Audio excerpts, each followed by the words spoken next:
araw po sa ating lahat. Kumusta na po kayo? Alam ko po, hindi masyadong magandang ating naging karanasan sa sunod-sunod na kalamidad na dulot ng pagbaha sa maraming lugar, lalong na po sa Metro Manila. Ramdam ko po ang hirap ng marami sa ating mga kababayan na naapektuhan ng pagbaha.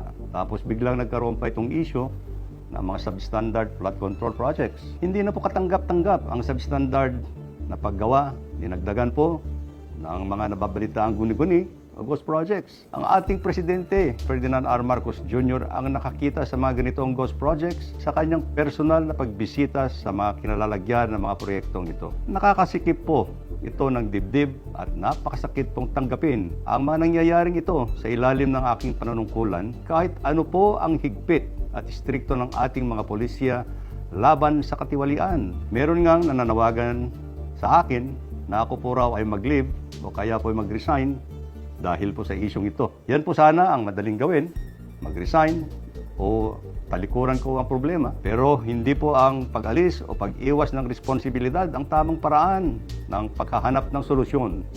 Sa akin po, tatanggapin ko ang accountability, pero tandaan po ninyo, hindi ko po kukonsintihin at papayagan ang anumang uri ng korupsyon na nangyayari. Kaya nga po, nananawagan tayo sa ating mga kababayan na tulungan ninyo po ang ating Pangulong Bongbong Marcos na puksahin ang maling sistema na ito na sumisira sa magagandang layunin at paglilingkod ng administrasyon. Hindi tayo papayag na lapastanganin ang sinumang tiwali sa DPWH, kontraktor o kahit sino pa ang maglustay ng pundo na nagmula sa dugo at pawis ng ating mga kababayan. Gusto nating managot ng dapat managot, makulong ang dapat makulong. Sa katunayan, may mga ilang aksyon na tayong ginawa para matugunan ang iba't ibang issue.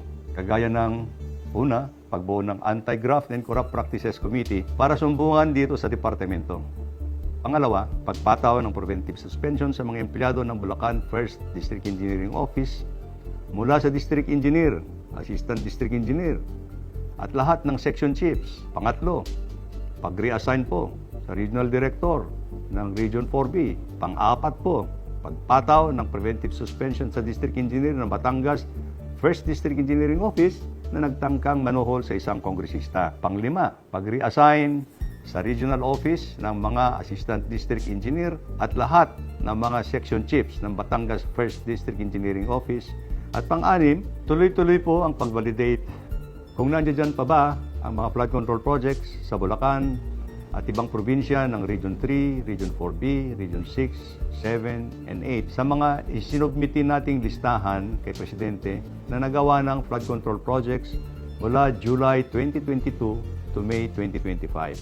Samantala, meron nang sinasagawang fraud audit ng Commission on Audit sa mga kaduda-dudang proyekto sa Bulacan 1st District Engineering Office at hayaan na po natin na silang mag-imbestiga ayon sa kanilang mandato. Hangad po nating lahat ang kalutasan ng problemang ito na kagagawan lang ng ilang sangkot at mga iskalawag. Kaya po kami nananawagan na magtulong-tulong tayo. Taas noo ko pong sinasabi sa inyong lahat. Mas marami po ang matitino at mahuhusay na mga tao sa DPWH. Muli, hinihingi ko po ang inyong tulong na matukoy ang mga taong sangkot sa mga katiwalian sa mga paggawaing bayan. Maaari po kayong magpadala ng mensahe at informasyon sa hotline 16502 o mag-email sa citizens_feedback@dpwh.gov.ph. Bayan po natin ito. Magtulong-tulong po tayo. Maraming salamat po.